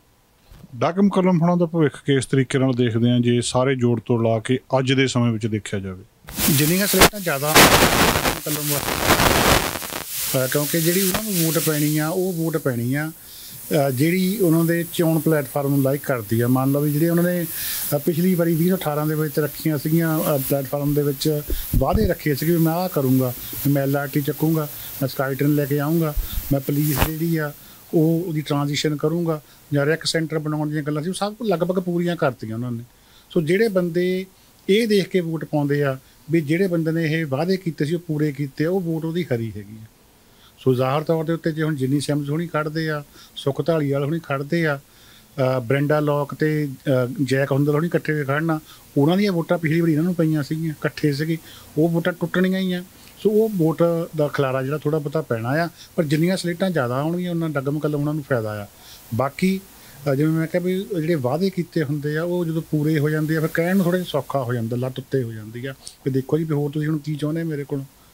ਠੀਕ ਆ, ਉਹਨਾਂ ਦੇ ਟਰਾਂਸਪੇਰੈਂਸੀ ਦੇ ਜਿਹੜੇ ਆ ਨਾਂ ਰੱਖਣ ਦੇ ਦੋਸ਼ ਲੱਗਦੇ ਆ, ਵੀ ਇਹ ਵੀ ਦੋਸ਼ ਲੱਗਦੇ ਆ ਕਿ ਉਹਨਾਂ ਨੇ ਝੂਠ ਬੋਲਿਆ, ਮਿਸਚੀਫ ਚਾਰਜਸ ਉਹਨਾਂ ਦੇ ਉੱਤੇ ਲੱਗੇ ਹੋਏ ਆ। ਕੀਪ RCMP ਗਰੁੱਪ ਜਿਹੜਾ ਆ ਬੜੇ ਸਖਤ ਤਰੀਕੇ ਨਾਲ ਉਹਨਾਂ ਦਾ ਵਿਰੋਧ ਕਰ ਰਿਹਾ ਆ, ਪਰ ਫਿਰ ਵੀ ਉਹਨਾਂ ਦੀ ਫੈਨ ਫੋਲੋਇੰਗ ਹੈਗੀ ਆ ਜਿਹੜੇ ਸੋਚਦੇ ਆ ਵੀ ਸਾਰੇ ਕੰਮ ਸਹੀ ਕੀਤੇ ਆ। ਆਮ ਲੋਕੀ ਜਿਹੜੇ ਆ ਉਹ ਸਿਟੀ ਚੋਣਾਂ ਦੇ ਵਿੱਚ ਬਹੁਤੇ ਇਨਵੋਲਵ ਨਹੀਂ ਹੁੰਦੇ। ਮੈਂ ਦੇਖਿਆ ਜਿਹੜੇ ਬੰਦੇ ਇਨਵੋਲਵ ਆ ਉਹਨਾਂ ਨੂੰ ਲੱਗਦਾ ਰਹਿੰਦਾ ਕਿ ਮੈਂ ਸਾਰਾ ਕੁਝ ਜਾਣਦਾ ਆ, ਵੀ ਸਾਰੇ ਖਰੀਦਦੇ ਜਾਣਦੇ ਆ, ਪਰ ਜਿਹੜੇ ਅਸਲੀ ਬਹੁਤ ਸਾਰੇ ਲੋਕ ਨਵੇਂ ਸਿਟੀਜ਼ਨ ਬਣਦੇ ਆ ਉਹਨਾਂ ਨੂੰ ਪਤਾ ਨਹੀਂ ਹੁੰਦਾ ਵੀ ਸਿਟੀ ਸਲੇਟ ਕੀ ਹੁੰਦੀ ਆ, ਚੋਣਾਂ ਕੀ ਹੁੰਦੀਆਂ, ਮੇਅਰ ਜਾਂ ਕੌਂਸਲ ਦਾ ਕੰਮ ਕੀ ਹੁੰਦਾ ਆ, ਨਾਂ ਨਹੀਂ ਪਤਾ ਹੋਣੇ ਜਿੱਦਾਂ ਬੰਦਿਆਂ ਨੂੰ। ਹੁਣ ਚਾਹੇ ਤਾਂ ਡੱਗ ਮਕੱਲਮ ਦਾ ਨਾਂ ਚੰਗੇ ਪਾਸਿਓਂ ਆਉਂਦਾ, ਚਾਹੇ ਮਾੜੇ ਪਾਸਿਓਂ ਆਉਂਦਾ, ਪਰ ਰੋਜ਼ ਅਖਬਾਰ 'ਚ ਨਾਂ ਡੱਗ ਮਕੱਲਮ ਦਾ ਹੀ ਆਉਂਦਾ। ਇਹ ਜਿਹੜਾ ਇੱਕ ਬੈਨੀਫਿਟ ਹੋ ਜਾਂਦਾ ਬੰਦੇ ਨੂੰ ਕਈ ਵਾਰੀ ਵੀ ਹੁਣ ਜਦੋਂ ਜੇ ਕਿਸੇ ਨੂੰ ਪਤਾ ਵੀ ਯਾਰ ਦੱਸਦਾ ਡੱਗ ਮਕੱਲਮ ਦਾ ਨਾਂ ਸੁਣਿਆ, ਬਸ ਹੋਰ ਕੌਣ ਸਾਨੂੰ ਪਤਾ ਨਹੀਂ ਨਵੇਂ ਬੰਦਿਆਂ ਨੂੰ। ਸੋ ਇਹ ਚਾਹੇ ਉਹ ਕਹਿੰਦੇ ਹੁੰਦੇ ਵੀ ਬਦਨਾਮ ਹੋਣ ਅਤੇ ਚਾਹੇ ਹੁਣ ਚੰਗੀ ਤਰ੍ਹਾਂ ਨਾ ਆਵੇ, ਨਾ ਉਹਦਾ ਰੋਜ਼ ਆ ਰਿਹਾ ਹਰੇਕ ਅਖਬਾਰ 'ਚ ਹਰੇਕ ਮੀਡੀਆ ਦੇ ਵਿੱਚ, ਇਹਦਾ ਇੱਕ ਬੈਨੀਫਿਟ ਹੈਗਾ। ਬਾਕੀ ਉਹਨਾਂ ਨੇ ਇੱਕ ਅਨਾਊਂਸਮੈਂਟ ਕੀਤੀ ਹੈ ਸਕਾਈ ਟ੍ਰੇਨ ਦੀ, ਵੀ ਜਿਹੜੇ ਨਿਊਟਨ ਨੂੰ ਸਕਾਈ ਟ੍ਰੇਨ ਆਊਗੀ। LRT ਪ੍ਰੋਜੈਕਟ ਉਹਨੇ ਵਾਪਸ ਕਰਾਇਆ, ਹੁਣ ਸਕਾਈ ਟ੍ਰੇਨ ਆ ਰਹੀ ਆ, ਅਤੇ ਸਕਾਈ ਟ੍ਰੇਨ ਦੇ ਵਾਸਤੇ ਜੇ ਹੁਣ ਵਾਅਦਾ ਪੂਰਾ ਕਰ ਜਾਂਦੇ ਆ ਤਾਂ ਵੱਡੀ ਗੱਲ ਹੋਣੀ ਆ। ਹੁਣ ਜਿਹੜੇ ਉਹਨਾਂ ਦੇ ਵਿਰੋਧੀ ਆ, ਬ੍ਰੈਂਡਾ ਲੋਕ ਆ, ਉਹਦਾ ਬਿਆਨ ਸੀਗਾ ਵੀ ਉਹ ਕਹਿੰਦੇ ਇਹਦੇ ਵਿੱਚ ਡੱਗ ਮਕੱਲਮ ਦਾ ਕੀ ਲੈਣਾ ਦੇਣਾ, ਵੀ ਇਹ ਤਾਂ ਟਰਾਂਸਲਿੰਕ ਦੇ ਜਿਹੜਾ 2050 ਜਿਹੜਾ ਉਹਨਾਂ ਦਾ ਵਿਜ਼ਨ ਹੈਗਾ ਆ, ਕਿਉਂਕਿ ਪਹਿਲਾਂ ਬਣਾਉਂਦੇ ਆ ਅਤੇ ਅਗਲੇ 10 ਸਾਲਾਂ ਦੇ ਪਲਾਨ 'ਚ ਉਹਨਾਂ ਨੇ ਬਣਾਉਣੀ ਆ ਮੇਅਰ ਚਾਹੇ ਕੋਈ ਵੀ ਆਵੇ। ਦੂਜੇ ਪਾਸੇ ਲਿੰਡਾ ਇਹਨਾਂ 'ਚ ਕਹਿੰਦੇ ਵੀ ਸਕਾਈ ਟ੍ਰੇਨ ਦਾ ਨੁਕਸਾਨ ਹੋਊਗਾ ਇਸ ਰੂਟ ਦੇ ਉੱਤੇ ਆਉਣ ਦਾ, ਵੀ ਸਾਨੂੰ ਟਰਾਂਸਪੋਰਟੇਸ਼ਨ ਉਹ ਚਾਹੀਦੀ ਆ ਵੀ ਜਿਹੜੀ ਗਰਾਊਂਡ 'ਤੇ ਚੱਲੇ, ਚਾਹੇ ਉਹ LRT ਹੋਵੇ ਚਾਹੇ ਰੈਪਿਡ ਬੱਸ, ਜਿਹੜੀਆਂ ਬੱਸਾਂ ਹੀ ਆ ਜ਼ਿਆਦਾ ਤੇਜ਼ੀ ਨਾਲ ਘੱਟ ਸਮੇਂ ਦੀ ਵਿੱਥ ਦੇ ਉੱਤੇ ਚੱਲਣ। ਸੋ ਹਰੇਕ ਦੇ ਆਪੋ ਆਪਣੇ ਵਿਊ ਆ। ਸੋ ਇਹਨਾਂ ਦੇ ਬਾਰੇ ਹੁਣ ਡੱਗ ਮਕੱਲਮ ਕਹਿੰਦੇ ਵੀ ਦੇਖੋ ਇਹ ਤਾਂ ਜਦੋਂ ਮੈਂ ਪੁਲਿਸ ਲਿਆਂਦੀ ਉਦੋਂ ਵੀ ਇਹ ਕਹਿੰਦੇ ਸੀਗੇ ਵੀ ਪੁਲਿਸ ਆਉਣੀ ਨਹੀਂ, ਮੈਂ ਲਿਆ ਕੇ ਦਿਖਾਤੀ। ਇਹ ਕਹਿੰਦੇ ਸੀ LRT ਰੱਦ ਨਹੀਂ ਹੋਣੀ, ਮੈਂ ਰੱਦ ਕਰਾ ਕੇ ਦਿਖਾਤੀ। ਇਹ ਕਹਿੰਦੇ ਸੀਗੇ ਵੀ ਲੈਂਗਲੀ ਨੂੰ ਸਕਾਈ ਟ੍ਰੇਨ ਚੱਲੇ ਨਹੀਂ ਸਕਦੀ, ਉਹ ਕਹਿੰਦਾ ਵੀ ਮੈਂ ਜਿਹੜੇ ਆ ਫੰਡਿੰਗ ਪ੍ਰੋਵਿੰਸ਼ੀਅਲ ਕੋਲੋਂ ਵੀ ਲੈ ਕੇ ਦਿਖਾ ਦਿੱਤੀ ਆ ਅਤੇ ਫੈਡਰਲ ਕੋਲੋਂ ਵੀ ਲੈ ਕੇ ਦਿਖਾ ਦਿੱਤੀ ਆ। ਉਹ ਕਹਿੰਦੇ ਇਹਨਾਂ ਦਾ ਵਿਜ਼ਨ ਹੀ ਬਹੁਤ ਛੋਟਾ ਹੈ। ਜਿਹੜੀ ਚੀਜ਼ ਮੈਂ ਦੇਖ ਰਿਹਾ ਆ ਵੀ ਉਹ ਇਹਨਾਂ ਨੂੰ ਦਿਖਦੀ ਨਹੀਂ ਹੈਗੀ। ਸੋ ਸਾਰੇ ਜਿਹੜੇ ਆ ਉਹ ਆਪੋ ਆਪਣੀ ਤਿਕੜਮਬਾਜ਼ੀ ਲੜਾ ਰਹੇ ਆ। ਹੁਣ ਇਸ ਲੜਾਈ ਦੇ ਵਿੱਚ ਜਦੋਂ ਜਿਨੀ ਸਹਿਮਦ ਹੋਣੀ ਆ ਗਏ, ਉਹਨਾਂ ਦਾ ਬਹੁਤ ਤਜਰਬਾ ਹੈ, ਟੀਚਰ ਫੈਡਰੇਸ਼ਨ ਦੇ ਉਹ ਆਗੂ ਰਹੇ ਆ, ਤੇ ਉਸ ਤੋਂ ਬਾਅਦ MLA ਰਹੇ ਆ, ਕੈਬਨਿਟ ਮੰਤਰੀ ਰਹੇ ਆ, ਅਤੇ ਸੁੱਖ ਧਾਲੀਵਾਲ ਆ ਗਿਆ, ਉਹ ਇੰਨੇ ਵੱਡੇ ਪੱਧਰ ਦੇ ਉੱਤੇ MP ਰਹੇ ਆ 4-5 ਵਾਰ। ਅਤੇ ਦੂਜੀ ਗੱਲ ਹੈਗੀ ਉਹਨਾਂ ਦਾ ਆਪਣਾ ਇੱਕ ਦਾਰਾ ਬਹੁਤ ਆ, ਗਰੁੱਪ ਉਹਨਾਂ ਦਾ ਆਪਣਾ ਬਹੁਤ ਤਕੜਾ ਹੈਗਾ ਆ, ਵੋਟਿੰਗ ਗਰੁੱਪ ਬਹੁਤ ਤਕੜਾ ਹੈਗਾ ਆ। ਸੋ ਉਹ ਚੈਲੰਜ ਵੀ ਅੱਗੇ ਆਉਣੇ ਆ। ਉਹਨਾਂ ਨੇ ਆਪਣੇ ਪਲੇਟਫਾਰਮ ਜਿਹੜੇ ਪੇਸ਼ ਕਰਨੇ, ਉਹਨਾਂ ਵਿੱਚ ਹੋ ਸਕਦਾ ਡਗ ਮਕਲਮ ਨਾਲ ਵਧੀਆ ਚੀਜ਼ਾਂ ਹੋਣ। ਸੋ ਬਹੁਤ ਹਜੇ ਗੱਲਾਂ ਜਿਹੜੀਆਂ ਬਾਹਰ ਆਉਣੀਆਂ, ਪਰ ਮੁਕਾਬਲਾ ਐਤਕੀ ਬਹੁਤ ਸਖਤ ਹੋਣੇ ਦਾ। ਟੂਰਨਾਮੈਂਟ ਜਿਸ 'ਚ ਟੀਮਾਂ ਜ਼ਿਆਦਾ ਹੋ ਜਾਣ ਹੈ ਨਾ, ਟੂਰਨਾਮੈਂਟ ਤਾਂ ਫਿਰ ਗਰਮ ਹੋਣਾ ਹੀ ਹੈ ਜੀ। ਪਿਛਲੀ ਵਾਰੀ ਮੁੱਦੇ ਬੜੇ ਸਿੱਧੇ ਸੀ, ਮਤਲਬ ਮੁੱਦੇ ਪਤਾ ਨਹੀਂ ਅਸਲ 'ਚ ਕੀ ਸੀ, ਪਰ ਮੀਡੀਆ ਦੇ ਵਿੱਚ ਜਿਹੜੀ ਚਰਚਾ ਹੁੰਦੀ ਰਹੀ ਵੀ ਦੁਨੀਆ ਭਰ ਦੇ ਮਾਹਰ ਲਿਆ ਕੇ ਦੱਸਣ ਲੱਗ ਪਏ ਵੀ LRT ਵਧੀਆ ਹੁੰਦੀ ਹੈ ਕਿ ਸਕਾਈ ਟ੍ਰੇਨ ਵਧੀਆ ਹੁੰਦੀ ਆ, ਨਿਊਯਾਰਕ ਦਾ ਮਾਡਲ, ਕਦੀ ਕਿਤੇ ਦਾ ਮਾਡਲ। 2-3 ਮੁੱਦੇ ਬੜੇ ਸਪਸ਼ਟ ਸੀ ਵੀ LRT ਸਕਾਈ ਟ੍ਰੇਨ ਦਾ ਰੌਲਾ ਆ ਜਾਂ ਲੋਕਲ ਪੁਲਿਸ ਦਾ ਰੌਲਾ ਆ। ਇਹਨਾਂ ਦੇ ਉੱਤੇ ਸਾਰਾ ਕੁਝ ਘੁੰਮ ਗਿਆ। ਐਤਕੀ ਕਿਹੜੇ ਮੁੱਦੇ ਲੱਗਦਾ ਚਰਚਾ 'ਚ ਰਹਿਣਗੇ? ਐਤਕੀ ਇੱਕ ਤਾਂ ਜਿਹੜਾ ਜੀ ਇਹ ਨਿਊਟਨ ਵਾਲੀ ਸਕਾਈ ਟ੍ਰੇਨ, ਇਹਨੂੰ ਹਾਂ ਫਿਰ ਸਾਊਥ ਸਰੀ ਵਧਾਉਣ ਤੱਕ ਜਿਹੜਾ ਇਹ ਮੁੱਦਾ ਰਹੂਗਾ ਐਤਕੀ ਚਰਚਾ 'ਚ। ਪੁਲਿਸ ਵਾਲਾ ਮੁੱਦਾ ਜਿਹੜਾ ਉਹ ਵੀ ਐਤਕੀ ਘੜੀਸਿਆ ਜਾਊਗਾ, ਕਿਉਂਕਿ ਪੁਲਿਸ ਬੇਸ਼ੱਕ ਬਣ ਚੁੱਕੀ ਆ, ਪਰ ਜਿਹੜੇ ਵਿਰੋਧੀ ਆ ਉਹ ਦੋਸ਼ ਲਾਉਣਗੇ ਵੀ ਪਾਰਦਰਸ਼ਤਾ ਦੀ ਕਮੀ ਹੈਗੀ ਆ। ਬਾਕੀ ਕਿਤੇ ਨਾ ਕਿਤੇ ਜਿਹੜੀ ਆ ਫੇਵਰਿਜ਼ਮ ਦੀ ਗੱਲ ਜਿਹੜੀ ਉਹ ਵੀ ਹੋ ਸਕਦਾ ਚੋਣਾਂ ਦੇ ਵਿੱਚ ਆਵੇ, ਵੀ ਕੁਛ ਖਾਸ ਬੰਦਿਆਂ ਨੂੰ ਜਾਂ ਗਰੁੱਪਸ ਨੂੰ ਜਿਹੜਾ ਫੇਵਰਿਜ਼ਮ ਕੌਂਸਲ ਦੇ ਵਿੱਚ ਹੋਇਆ, ਹੋ ਸਕਦਾ ਕੋਈ ਕਰਪਸ਼ਨ ਦੇ ਚਾਰਜਸ ਵਗੈਰਾ ਕੋਈ ਹੋਰ ਇਹੋ ਜਿਹੀ ਕੋਈ ਗੱਲ ਕੋਈ ਕੱਢ ਲਿਆਵੇ। ਸੋ ਹਜੇ ਬਹੁਤ ਕੁਝ ਹੈਗਾ ਆ ਪੋਰਟਲੀ ਦੇ ਵਿੱਚ, ਅਤੇ ਕੀ ਨਿਕਲਦਾ ਸਮਾਂ ਦੱਸੂਗਾ। ਪਰ ਮੁੱਖ ਮੁੱਦੇ ਜਿਹੜੇ ਆ ਉਹ ਤਾਂ ਹਮੇਸ਼ਾ ਹੀ ਰਹਿਣੇ ਆ ਵੀ ਪ੍ਰੋਪਰਟੀ ਟੈਕਸ ਜਿਹੜਾ ਜੀ ਉਹ ਵੱਧ ਰਿਹਾ, ਸਰੀ ਦੇ ਵਿੱਚ ਕ੍ਰਾਈਮ ਜਿਹੜਾ ਆ ਉਹ ਨਹੀਂ ਥੱਲੇ ਆ ਰਿਹਾ, ਓਵਰਡੋਜ਼ ਨਾਲ ਹੋ ਰਹੀਆਂ ਮੌਤਾਂ, ਸੜਕਾਂ ਦੇ ਵਿੱਚ ਜਿਹੜਾ ਆ ਕਹਿ ਲਓ ਵੀ ਟੋਏ ਪਏ ਹੋਏ ਆ ਥਾਂ ਥਾਂ 'ਤੇ, ਉੱਤੇ ਉਹਨਾਂ ਦੀ ਹੋ ਨਹੀਂ ਰਹੀ। ਪੁੱਛਿਆ ਸੀਗਾ ਮੇਅਰ ਸਾਹਿਬ ਨੂੰ ਵੀ ਆਹ ਕੀ ਗੱਲ ਆ, ਵੀ ਸਨੋਅ ਪਈ ਨੂੰ ਤਾਂ ਹੁਣ ਬਹੁਤ ਚਿਰ ਹੋ ਗਿਆ, ਵੀ ਟੋਏ ਹੱਲੇ ਵੀ ਸੜਕਾਂ ਵਿੱਚ ਪਏ, ਸੜਕਾਂ ਦਾ ਮਾੜਾ ਹਾਲ ਆ। ਉਹ ਕਹਿੰਦੇ ਠੇਕੇ ਦਿੱਤੇ ਹੋਏ ਆ, ਸ਼ੁਰੂ ਨਹੀਂ ਕਰ ਰਿਹਾ ਕਿਉਂਕਿ ਠੰਡ ਨਹੀਂ ਹਟ ਰਹੀ, ਵੀ ਗਰਮੀਆਂ ਆ ਨਹੀਂ ਰਹੀਆਂ। ਸੋ ਇਹ ਸਾਰੇ ਮੁੱਦੇ ਜਿਹੜੇ ਚੱਕੇ ਜਾਣੇ। ਬਹੁਤ ਬਹੁਤ ਮਿਹਰਬਾਨੀ ਜੀ, ਸ਼ੁਕਰੀਆ। ਦੋਸਤੋ, ਇਲੈਕਸ਼ਨ ਦੇ ਵਿੱਚ ਹਜੇ ਸਮਾਂ ਆ, ਪਰ ਚਰਚਾ ਹੁਣ ਤੋਂ ਹੀ ਸ਼ੁਰੂ ਹੋ ਰਹੀ। ਆਉਣ ਵਾਲੇ ਦਿਨਾਂ ਦੇ ਵਿੱਚ ਚਰਚਾ ਹੋਰ ਭਖੂਗੀ ਅਤੇ ਅਪਡੇਟਸ ਤੁਹਾਡੇ ਨਾਲ ਲੈ ਕੇ ਅਸੀਂ ਸਮੇਂ-ਸਮੇਂ 'ਤੇ ਹਾਜ਼ਰ ਹੋਵਾਂਗੇ। ਦੋਸਤੋ, ਅੱਜ ਅਸੀਂ ਗੱਲਬਾਤ ਕਰਨ ਦੇ ਲਈ ਆਏ ਹਾਂ ਬ੍ਰਿਜ ਮੋਹਨ ਜੀ ਕੋਲ, ਜਿਹੜੇ ਪ੍ਰਸਿੱਧ ਵਕੀਲ ਨੇ। ਮਾਮਲਾ ਹੈਗਾ ਬ੍ਰਿਟਿਸ਼ ਕੋਲੰਬੀਆ ਦੇ ਵਿੱਚ ਡਰੱਗ ਲੀਗਲਾਈਜੇਸ਼ਨ ਦਾ, ਜਾਂ ਹੁਣ ਕਹਿੰਦੇ ਬੰਦਾ ਕੁਛ ਫੀਮ ਆਪਣੇ ਕੋਲ ਖਾਣ ਜੋਗੀ ਰੱਖ ਸਕਦਾ, ਡੋਡੇ ਰੱਖ ਸਕਦਾ, ਕੋਕੇਨ ਰੱਖ ਸਕਦਾ, ਉਹਨੂੰ ਫੜਿਆ ਨਹੀਂ ਜਾਊਗਾ। 2.5 ਗ੍ਰਾਮ ਕਹਿੰਦੇ ਬੰਦਾ ਆਪਣੇ ਕੋਲ ਇਹ ਨਸ਼ਾ ਰੱਖ ਸਕਦਾ ਤਾਂ ਉਹਦੇ 'ਤੇ ਕੋਈ ਵੀ ਕਾਰਵਾਈ ਨਹੀਂ ਹੋਊਗੀ। ਅਗਲੇ ਸਾਲ ਤੋਂ ਇਹ ਜਿਹੜਾ ਐਗਜ਼ੰਪਸ਼ਨ ਲਾਗੂ ਹੋਣੀ ਹੈ, ਅਤੇ 3 ਸਾਲ ਤੱਕ ਕਹਿੰਦੇ ਟਰਾਇਲ ਪੀਰੀਅਡ ਰਹਿਣੀ ਆ।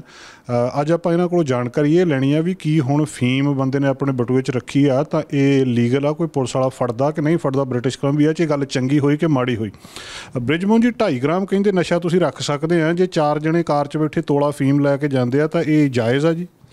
ਸਾਰਿਆਂ ਨਾਲੋਂ ਜਿਹੜੀ ਸਮਝਣ ਵਾਲੀ ਗੱਲ ਇਹ ਹੈ ਜੀ, ਉਹ ਇਹ ਹੈ ਕਿ ਵੀ ਲੀਗਲਾਈਜੇਸ਼ਨ ਅਤੇ ਡੀਕ੍ਰਿਮਨਲਾਈਜੇਸ਼ਨ 'ਚ ਫਰਕ ਹੀ ਹੈ। ਜਦ ਆਪਾਂ ਲੀਗਲਾਈਜੇਸ਼ਨ ਦੀ ਗੱਲਬਾਤ ਕਰੀਦੀ ਹੈ, ਲੀਗਲਾਈਜੇਸ਼ਨ ਦਾ ਮਤਲਬ ਹੈ ਕਿ ਵੀ ਕਿਸੇ ਵੀ ਚੀਜ਼ ਨੂੰ ਕਾਨੂੰਨੀ ਮਾਨਤਾ ਦੇਣੀ। ਜਿਵੇਂ ਸ਼ਰਾਬ ਸ਼ਰੇਆਮ ਠੇਕਿਆਂ 'ਚ ਵਿਕਦੀ ਹੈ, ਉਹਦੇ ਉੱਪਰ ਸਰਕਾਰ ਆਪਣਾ ਟੈਕਸ ਵਸੂਲ ਕਰਦੀ ਹੈ, ਉਹਦੇ ਕਾਇਦੇ ਹੈ, ਕਾਨੂੰਨ ਹੈ, ਲਾਇਸੈਂਸ ਵਗੈਰਾ ਲੈਣੇ ਪੈਂਦੇ ਹੈ। ਜਿਹੜਾ ਡੀਕ੍ਰਿਮਨਲਾਈਜੇਸ਼ਨ ਦਾ ਮਤਲਬ ਹੁੰਦਾ ਕਿ ਵੀ ਤੁਸੀਂ ਹੈਗਾ ਹਜੇ ਵੀ ਇਲੀਗਲ, ਪਰ ਉਹਨੂੰ ਜਿਹੜੀ ਪੁਲਿਸ ਵਾਲੇ ਹੈ ਜਾਂ ਜਿਹੜੇ ਇਨਫੋਰਸਿੰਗ ਏਜੰਸੀਜ਼ ਹੈ ਉਹਨੂੰ ਲਾਗੂ ਨਹੀਂ ਕਰਨਗੇ, ਉਹਨੂੰ ਇਨਫੋਰਸ ਨਹੀਂ ਕਰਨਗੇ। ਸੋ ਦੈਟਸ ਦ ਡਿਫਰੈਂਸ ਵੀ ਲੀਗਲਾਈਜੇਸ਼ਨ ਔਰ ਡੀਕ੍ਰਿਮਨਲਾਈਜੇਸ਼ਨ 'ਚ ਕੀ ਫ਼ਰਕ ਹੈਗਾ। ਸੋ ਇਸ ਵੇਲੇ ਇਹਨਾਂ ਨੇ ਟਰਾਇਲ ਬੇਸਿਸ 'ਤੇ ਸ਼ੁਰੂ ਕੀਤਾ ਕਿ ਵੀ BC ਦਾ ਬ੍ਰਿਟਿਸ਼ ਕੋਲੰਬੀਆ ਦਾ ਜਿਹੜਾ ਸੂਬਾ ਹੈ, ਇਹਨਾਂ ਨੇ ਸਾਰਿਆਂ ਨਾਲੋਂ ਪਹਿਲਾਂ ਪਹਿਲ ਕੀਤੀ ਹੈ ਕਿ ਵੀ ਕਿਉਂਕਿ ਇੱਥੇ ਡਰੱਗ ਯੂਜ਼ ਕਰਕੇ, ਓਵਰਡੋਜ਼ ਹੋਣ ਕਰਕੇ ਲੋਕਾਂ ਦੀ ਮੌਤ ਬਹੁਤ ਵੱਡੀ ਤਾਦਾਦ 'ਚ ਹੋਣ ਲੱਗ ਪਈ ਸੀਗੀ। ਇਸ ਕਰਕੇ ਇਹਨਾਂ ਨੇ ਫੈਡਰਲ ਸਰਕਾਰ ਨੂੰ ਬੇਨਤੀ ਕੀਤੀ ਕਿ ਵੀ ਤੁਸੀਂ ਜਿਹੜਾ ਫੈਡਰਲ ਕਾਨੂੰਨ ਆ ਉਹਨੂੰ ਬਦਲੋ, ਕਿਉਂਕਿ ਤੁਹਾਨੂੰ ਸਾਰਿਆਂ ਨੂੰ ਪਤਾ ਜਿਹੜਾ ਕ੍ਰਿਮੀਨਲ ਕੋਡ ਆ ਫੈਡਰਲ ਦਾ ਹੈਗਾ, ਅਤੇ ਕਿ ਵੀ ਉਹਦੇ ਵਿੱਚ ਤੁਸੀਂ ਸੋਧ ਕਰੋ ਤਾਂ ਕਿ ਕੋਈ ਵੀ ਜਿਹੜਾ ਡਰੱਗ ਯੂਜ਼ਰ ਹੈ ਉਹਨੂੰ 4.5 ਗ੍ਰਾਮ ਰੱਖਣ ਦੀ ਇਜਾਜ਼ਤ ਦਿੱਤੀ ਜਾਵੇ। ਪਰ ਫੈਡਰਲ ਸਰਕਾਰ ਹਜੇ ਸਿਰਫ ਹਾਲ ਦੀ ਘੜੀ 'ਚ 2.5 ਗ੍ਰਾਮ 'ਤੇ ਹੀ ਰਾਜੀ ਹੋਈ ਹੈ, ਜਿਹੜੀ ਕਿ ਇਹਦੀ ਜਿਹੜੀ ਲਾਗੂ ਹੋਣ ਦੀ ਜਿਹੜੀ ਤਰੀਕ ਆ ਉਹ ਨੈਕਸਟ ਈਅਰ ਤੋਂ ਹੈ ਜੀ। ਮੰਨ ਲਓ ਇਹਨੂੰ ਲੀਗਲਾਈਜ਼ ਨਹੀਂ ਕੀਤਾ ਇਹਨਾਂ ਨੇ, ਡੀਕ੍ਰਿਮੀਨਲਾਈਜ਼ ਕੀਤਾ, ਪਰ ਫਿਰ ਵੀ ਤੁਸੀਂ 2.5 ਗ੍ਰਾਮ ਫੀਮ ਜਾਂ ਕੋਕੇਨ ਕੋਲ ਰੱਖ ਸਕਦੇ ਹੋ। ਹਾਂਜੀ ਬਿਲਕੁਲ। ਜਿਹੜਾ ਵੀ ਆਪਣਾ ਫੈਡਰਲ ਦਾ ਹੈਲਥ ਮਿਨਿਸਟਰ ਹੈ ਉਹਨਾਂ ਕੋਲ ਇਹ ਐਗਜ਼ੈਂਪਸ਼ਨ ਦੇਣ ਦਾ ਉਹਨਾਂ ਕੋਲ ਇਹ ਤਾਕਤ ਹੈਗੀ ਹੈ। ਸੋ ਇਸ ਕਰਕੇ ਉਹਨਾਂ ਨੇ BC ਦੀ ਸੂਬੇ ਨੂੰ ਇਹ ਐਗਜ਼ੈਂਪਸ਼ਨ ਦਿੱਤੀ ਹੈ ਕਿ ਵੀ ਇੱਥੇ ਜਿਹੜਾ ਬੰਦਾ ਡਰੱਗ ਯੂਜ਼ ਕਰਦਾ ਉਹ 2.5 ਗ੍ਰਾਮ ਦੀ ਮਾਤਰਾ ਤਾਂ ਹੀ ਆਪਣੇ ਕੋਲ ਡਰੱਗ ਪਰਸਨਲ ਪੋਜੈਸ਼ਨ ਲਈ ਰੱਖ ਸਕਦਾ ਜੀ। ਲੋਕ ਇੱਕ ਗੱਲ ਕਰ ਰਹੇ, ਉਹ ਕਹਿੰਦੇ ਵੀ ਇਹ ਤਾਂ ਬਹਾਨਾ ਹੀ ਆ 2.5 ਗ੍ਰਾਮ ਵੀ। ਹੁਣ ਉੱਥੇ ਕਿਹੜਾ ਉਹਨੇ ਪੁਲਿਸ ਆਫੀਸਰ ਨੇ ਵੀ ਸਕੇਲ ਹੋਊਗਾ ਉਹਦੇ ਕੋਲ ਜਿਹਦੇ ਨਾਲ ਇਹ ਮਤਲਬ ਇਹ ਕਿੱਦਾਂ ਹੋਊਗਾ ਵੀ ਇਹਦੇ ਕੋਲ 2.5 ਗ੍ਰਾਮ ਪਹਿਲਾਂ ਸੀਗੀ, ਉਹਨੇ ਖਾ ਲਈ ਤੇ 2.5 ਗ੍ਰਾਮ ਹੋਰ ਰੱਖੀ ਆ, ਜਾਂ ਕੀ ਉਹ 4 ਜਣਿਆਂ ਕੋਲ ਤੋਲਾ ਫੀਮ ਆ ਜਾਂ ਜ਼ਿਆਦਾ ਫੀਮ ਆ, ਉਹਨੂੰ ਮਿਣਤੀ ਗਿਣਤੀ ਕਿੱਦਾਂ ਕਰਨਗੇ ਜੀ? ਅਗੇਨ ਜਿਵੇਂ ਮੈਂ ਤੁਹਾਨੂੰ ਦੱਸਿਆ ਵੀ ਜਦ ਨਵੀਆਂ ਚੀਜ਼ਾਂ ਆਉਂਦੀਆਂ, ਨਵੇਂ ਕਾਨੂੰਨ ਆਉਂਦੇ ਆ ਜਾਂ ਕਾਨੂੰਨਾਂ 'ਚ ਸੋਧ ਕਰਨ ਦੀ ਕੋਸ਼ਿਸ਼ ਕੀਤੀ ਜਾਂਦੀ ਹੈ, ਕਾਨੂੰਨ ਬਾਅਦ 'ਚ ਬਣਦੇ ਆ ਪਰ ਲੂਪ ਹੋਲ ਦੇ ਪਹਿਲਾਂ ਬਾਹਰ ਆ ਜਾਂਦੇ ਆ, ਜਿਵੇਂ ਤੁਸੀਂ ਦੱਸਿਆ। ਇਹ ਡਿਪੈਂਡ ਕਰੂਗਾ ਕਿ ਵੀ ਜਿਹੜੇ ਬੰਦੇ ਨੂੰ ਪੁਲਿਸ ਵਾਲੇ ਹੱਥ ਪਾਉਂਦੇ ਆ ਉਹਨੂੰ ਪਹਿਲੀ ਗੱਲ ਹੈ ਕਿ ਵੀ ਉਹਨਾਂ ਨੂੰ ਕਿਹੜੀ ਸ਼ੱਕ ਦੀ ਬਣਾ 'ਤੇ ਉਹਨਾਂ ਨੇ ਹੱਥ ਪਾਇਆ, ਉਹਨੂੰ ਰੋਕਿਆ ਕਿਉਂ, ਜੇ ਉਸ ਤੋਂ ਬਾਅਦ ਉਹਦੀ ਜਿਹੜੀ ਜਾਂਚ ਕੀਤੀ, ਸਪੈਸ਼ਲੀ ਜਿਹੜੀ ਉਹਦੀ ਸਰਚ ਕੀਤੀ ਉਹ ਕਾਹਦੇ ਲਈ ਕੀਤੀ। So it all depends, number of factors ਹੋਣਗੇ ਜਿਨ੍ਹਾਂ ਨੂੰ ਬਣਾ ਰੱਖ ਕੇ ਉਹਨਾਂ ਨੇ ਉਸ ਬੰਦੇ 'ਤੇ ਕੋਈ ਚਾਰਜ ਲਾਣਾ ਹੈ ਜਾਂ ਨਹੀਂ ਲਾਣਾ। ਪਰ ਰਾਈਟ ਨਾਓ ਇਹ ਇੱਕ ਬਹੁਤ ਬੜਾ ਟਰਾਇਲ ਹੈ, ਕੈਨੇਡਾ ਦੀ ਹਿਸਟਰੀ ਵਿੱਚ ਪਹਿਲੀ ਵਾਰ ਹੋ ਰਿਹਾ ਕਿ ਵੀ ਤੁਸੀਂ 2.5 ਗ੍ਰਾਮ ਆਪਣੇ ਹਾਰਡ ਡਰੱਗਸ ਆਪਣੇ ਕੋਲ ਪਰਸਨਲ ਪੋਜੈਸ਼ਨ ਲਈ ਰੱਖ ਸਕਦੇ ਹੋ ਜੀ। ਜਿਹੜੀ ਲੋਕ ਕਹਿੰਦੇ ਥੋੜ੍ਹੀ ਆ 2.5 ਗ੍ਰਾਮ, ਇੱਕ ਧਿਰੇ ਵੀ ਕਹਿ ਰਹੀ ਹੈ ਵੀ ਇਹ ਘੱਟੋ ਘੱਟ ਵੀ 4 ਗ੍ਰਾਮ ਜਾਂ 4-5 ਗ੍ਰਾਮ ਖਾ ਕੇ ਤੁਸੀਂ ਸਵੇਰੇ ਸੁੱਤੇ ਉੱਠਦੇ ਆ, ਇਹ ਹੁਣ ਉਹਨਾਂ ਦੀ ਮੰਗ ਜਾਇਜ਼ ਆ ਜੀ? ਬਿਲਕੁਲ ਜੀ। ਈਵਨ ਆਪਣੇ ਸਰਕਾਰ ਨੇ ਜਦ ਡਾਕਟਰਾਂ ਨਾਲ ਵੀ ਕੰਸਲਟ ਕੀਤਾ ਤਾਂ ਡਾਕਟਰਾਂ ਨੇ ਵੀ ਇਹੀ ਗੱਲ ਕਹੀ ਕਿ ਵੀ ਇਹਦੀ 2.5 ਗ੍ਰਾਮ ਦੀ ਮਾਤਰਾ ਇਹ ਥੋੜ੍ਹੀ ਹੈ, ਇਹ 4.5 ਗ੍ਰਾਮ ਦੀ ਮਾਤਰਾ ਹੋਣੀ ਚਾਹੀਦੀ ਹੈ।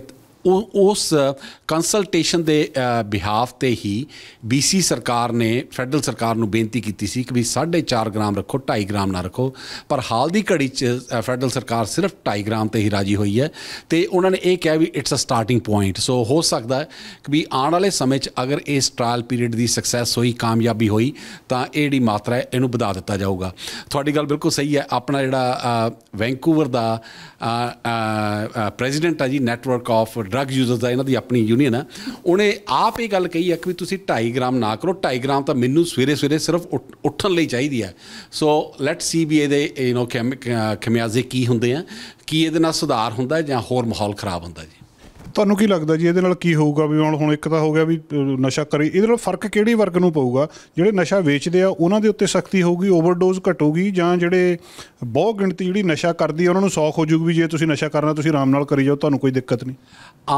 ਜਿਹੜੇ ਸਟੈਟਸ ਗਵਰਨਮੈਂਟ ਦੇ ਆ ਉਹਨਾਂ ਦੇ ਮੁਤਾਬਿਕ ਪੁਲਿਸ ਵਾਲੇ ਜਿਹੜੇ ਡਰੱਗ ਯੂਜ਼ਰਸ ਨੂੰ ਗ੍ਰਿਫਤਾਰ ਕਰਦੇ ਸੀ ਉਹਨਾਂ ਵਿੱਚ ਆਲਮੋਸਟ, ਤੁਸੀਂ ਸੁਣ ਕੇ ਹੈਰਾਨ ਰਹਿ ਜਾਓਗੇ, ਉਹਨਾਂ ਵਿੱਚ ਆਲਮੋਸਟ 85% ਬਿਲਕੁਲ ਲੋ ਲੈਵਲ ਜਿਹੜੇ ਜਿਨ੍ਹਾਂ ਦਾ ਸਰੀਰ ਕੰਬਣ ਲੱਗ ਪੈਂਦਾ ਜੀ ਉਹ ਡਰੱਗ ਯੂਜ਼ ਨਾ ਕਰਨ, ਉਹਨਾਂ ਨੂੰ ਗ੍ਰਿਫਤਾਰ ਕਰਦੇ ਸੀ। ਸੋ ਉਹਨਾਂ ਨੂੰ ਬਚਾਉਣ ਲਈ, ਉਹਨਾਂ ਦੀ ਭਲਾਈ ਲਈ, ਤਾਂ ਕਿ ਉਹਨਾਂ ਨੂੰ ਲੁਕ ਛੁਪ ਕੇ ਗਲੀਆਂ 'ਚ ਖੜ੍ਹ ਕੇ ਗੈਰ ਕਾਨੂੰਨੀ ਤਰੀਕੇ ਨਾਲ ਡਰੱਗ ਨਾ ਬਾਏ ਕਰਨੀ ਪਵੇ। ਅਤੇ ਇਹ ਇੱਕ ਬਹੁਤ ਬੜਾ ਸਿਹਤ ਸੰਭਾਲ ਦਾ ਮਸਲਾ ਬਣ ਗਿਆ। ਹੁਣ ਤਾਂ ਸਿਆਸਤਦਾਨ ਵੀ ਮੰਨਣ ਲੱਗ ਪਏ ਆ ਕਿ ਵੀ ਜਿਹੜਾ ਡਰੱਗ ਯੂਜ਼ ਹੈ ਇਹ ਬੰਦੇ ਦੇ ਆਪਣੇ ਬਸ 'ਚ ਨਹੀਂ ਹੁੰਦਾ। ਇਹ ਜਿਵੇਂ ਕੋਈ ਸਿਗਰਟਾਂ ਪੀਂਦਾ ਹੈ ਜਾਂ ਕੋਈ ਹੋਰ ਨਸ਼ਾ ਕਰਦਾ, ਇਹ ਕਿਸਮ ਦੀ ਉਹਨੂੰ ਲੱਤ ਲੱਗ ਜਾਂਦੀ ਹੈ। ਅਤੇ ਇਸ ਆਦਤ ਤੋਂ ਉਹਨੂੰ ਹਟਾਉਣ ਲਈ ਹੌਲੀ ਹੌਲੀ ਇਹ ਅਗਰ ਉਹਨੂੰ ਕਾਨੂੰਨੀ ਮਾਨਤਾ ਦਿੱਤੀ ਜਾਊਗੀ ਤਾਂ ਹੋ ਸਕਦਾ ਕਿ ਵੀ ਉਹ ਹੌਲੀ ਹੌਲੀ ਇਸ ਬੁਰੀ ਆਦਤ ਨੂੰ ਛੱਡ ਦੇਵੇ ਜੀ। ਕਿਸੇ ਦਾ ਬੱਚਾ 18 ਸਾਲ ਦਾ ਆ, ਉਹ 2.5 ਗ੍ਰਾਮ ਕੋਕੇਨ ਜੇਬ 'ਚ ਲੈ ਕੇ ਘਰ ਆ ਜਾਂਦਾ, ਉਹਨੂੰ ਮਾਪੇ ਕਹਿ ਸਕਦੇ ਵੀ ਇਹ ਗਲਤ ਕੰਮ? 18 ਸਾਲ ਤੋਂ ਉੱਪਰ ਦੇ ਬੱਚੇ ਲਈ ਇਹ ਡੀਕ੍ਰਿਮੀਨਲਾਈਜ਼ ਹੈ ਜੀ, 18 ਸਾਲ ਤੋਂ ਥੱਲੇ ਦਾ ਨਹੀਂ ਕਰ ਸਕਦਾ। ਪਰ ਇਹਦੀ ਕਾਫੀ ਹੋਰ ਗਵਰਨਮੈਂਟ ਨੇ ਪ੍ਰੋਟੈਕਸ਼ਨਸ ਕਰਨ ਦੀ ਕੋਸ਼ਿਸ਼ ਕੀਤੀ ਹੈ, ਕਈ ਕੰਡੀਸ਼ਨਸ ਲਾਈਆਂ ਉਹਨਾਂ ਨੇ। ਜੇ ਕੋਈ 18 ਸਾਲ ਤੋਂ ਉੱਪਰ ਦਾ ਬੱਚਾ ਜਾਂ ਕੋਈ ਵੀ ਮਨੁੱਖ ਅਗਰ ਇਹ ਸਕੂਲ ਦੇ ਕਿਸੇ ਪਲੇਗਰਾਊਂਡ 'ਚ ਜਾਂ ਕਿਸੇ ਸਕੂਲ 'ਚ ਜਾਂ ਏਅਰਪੋਰਟ 'ਤੇ ਕੋਈ ਇਹੋ ਜਿਹੀ ਥਾਂ 'ਤੇ ਜਾਂ ਕੋਈ ਡੇ ਕੇਅਰ ਹੈ ਜਿੱਥੇ ਬੱਚਿਆਂ ਦਾ ਆਉਣਾ ਜਾਣਾ, ਜੇ ਕੋਈ ਉੱਥੇ ਇਹੋ ਜਿਹੀ ਜਗ੍ਹਾ 'ਤੇ ਉਹਦੇ ਕੋਲੋਂ 2.5 ਗ੍ਰਾਮ ਫੜੀ ਜਾਂਦੀ ਹੈ ਤਾਂ ਉਸ ਵੇਲੇ ਉਹਨੂੰ ਚਾਰਜ ਕੀਤਾ ਜਾਊਗਾ। ਸੋ ਥੋੜ੍ਹੀ ਬਹੁਤੀ ਪ੍ਰੋਟੈਕਸ਼ਨ ਦੀ ਲੇਅਰ ਵਿੱਚ ਪਾਈ ਗਈ ਹੈ। ਕੀ ਇਹ ਪੂਰੀ ਹੋਊਗੀ ਜਾਂ ਨਹੀਂ ਹੋਊਗੀ? ਕੀ ਜਿਹੜਾ ਏਅਰਪੋਰਟ 에ਅਰਪੋਰਟ ਤੇ ਬੰਦਾ ਚੈੱਕ ਇਨ ਕਰਨ ਲੱਗਿਆ ਕੀ ਉਹ ਕਹੂਗਾ ਕਿ ਜੀ ਉਹ ਸੌਰੀ ਮੈਂ ਤਾਂ ਭੁੱਲ ਗਿਆ, ਮੈਂ ਮੇਰੇ ਦਿਮਾਗ 'ਚ ਨਹੀਂ ਸੀਗੀ, ਪਰ ਮੈਂ ਤਾਂ 에ਅਰਪੋਰਟ ਦੇ ਬਾਹਰ ਖੜ ਕੇ ਇਹ 2.5 ਗ੍ਰਾਮ ਜਿਹੜੀ ਹੈ ਇਹ ਯੂਜ਼ ਕਰਨੀ ਸੀਗੀ। It remains to be seen ਕਿ ਵੀ ਇਹਦੇ ਐਕਚੁਅਲ ਕੌਨਸੀਕੁਐਂਸਿਸ ਕੀ ਹੋਣਗੇ ਜੀ। ਬਹੁਤ ਬਹੁਤ ਸ਼ੁਕਰੀਆ ਜੀ, ਮਿਹਰਬਾਨੀ। ਥੈਂਕ ਯੂ ਜੀ। ਦੋਸਤੋ ਬ੍ਰਿਜਮੋਹਨ ਜੀ ਨਾਲ ਅਸੀਂ ਗੱਲਬਾਤ ਕੀਤੀ ਹੈ। ਮਾਮਲਾ ਬਹੁਤ ਇਹ ਸੰਜੀਦਾ ਹੈ। ਸਰਕਾਰ ਯਤਨ ਕਰ ਰਹੀ ਹੈ ਕਿ 3 ਸਾਲਾਂ ਦੇ ਲਈ ਇਸ ਨੂੰ ਇੱਕ ਟਰਾਇਲ ਬੇਸਿਸ ਦੇ ਉੱਤੇ ਲੋਕਾਂ ਨੂੰ ਅਲਾਓ ਕਰ ਦਿੱਤਾ ਜਾਵੇ ਨਸ਼ਾ ਰੱਖਣ ਦੇ ਲਈ, ਸ਼ਾਇਦ ਨਸ਼ਾ ਘਟ ਜਾਵੇ। ਦੁਨੀਆ ਦੇ ਵਿੱਚ ਵੱਖ-ਵੱਖ ਥਿਊਰੀਜ਼ ਨੇ ਨਸ਼ੇ ਨੂੰ ਖਤਮ ਕਰਨ ਦੇ ਲਈ, ਜਿਹਦੇ ਵਿੱਚੋਂ ਇੱਕ ਥਿਊਰੀ ਇਹ ਆ ਕਿ ਇਹਨੂੰ ਡੀਕ੍ਰਿਮੀਨਲਾਈਜ਼ ਕਰ ਦਿਓ। ਲੋਕ ਨਸ਼ਾ ਰੱਖਣਗੇ, ਆਪਣਾ ਖਾਣ ਪੀਣ ਜੋਗਾ ਕਰਨਗੇ ਤਾਂ ਜਿਹੜੀ ਮਾਰਕੀਟ ਦੇ ਵਿੱਚ ਜੋ ਕੁਛ ਹੈਗਾ ਉਹਨੂੰ ਠੱਲ ਪਊਗੀ। ਜਿਹੜਾ ਪੁਲਿਸ ਆ, ਸਰਕਾਰ ਦਾ ਇਨਫਰਾਸਟਰਕਚਰ ਦਾ ਧਿਆਨ ਵੱਡੇ ਜਿਹੜੇ ਲੋਕ ਨੇ ਉਹਨਾਂ ਨੂੰ ਫੜਨ ਦੇ ਵੱਲ ਜ਼ਿਆਦਾ ਹੋਊਗਾ, ਨਾ ਕਿ ਇੱਥੇ ਉਹਨਾਂ ਦਾ ਸਮਾਂ ਬਰਬਾਦ ਹੋਊਗਾ। ਇਹ ਆਉਣ ਵਾਲੇ ਸਮੇਂ ਦੇ ਵਿੱਚ ਗੱਲ ਸਪਸ਼ਟ ਹੋਊਗੀ ਕਿ ਇਹ ਕਿੰਨਾ ਕੁ ਫਾਇਦੇ ਵਾਲੀ ਚੀਜ਼ ਆ ਤੇ ਕਿੰਨਾ ਕੁ ਇਹਦਾ ਨੁਕਸਾਨ ਹੁੰਦਾ। ਕੈਮਰਾਮੈਨ ਅਮਿਤ ਪਨੇਸਰ ਨਾਲ ਜਸਕਰਨ, ਚੈਨਲ ਪੰਜਾਬੀ, ਸਰੀ। ਸਾਡਾ ਹਰ ਇੱਕ ਪ੍ਰੋਗਰਾਮ ਦੇਖਣ ਤੇ ਸਾਡੇ ਨਾਲ ਜੁੜਨ ਲਈ ਸਬਸਕ੍ਰਾਈਬ ਕਰੋ ਚੈਨਲ ਪੰਜਾਬੀ ਤੇ ਨੋਟੀਫਿਕੇਸ਼ਨ ਲਈ ਬੈਲ ਆਈਕਨ ਵਾਲੇ ਬਟਨ ਤੇ ਕਲਿੱਕ ਕਰੋ।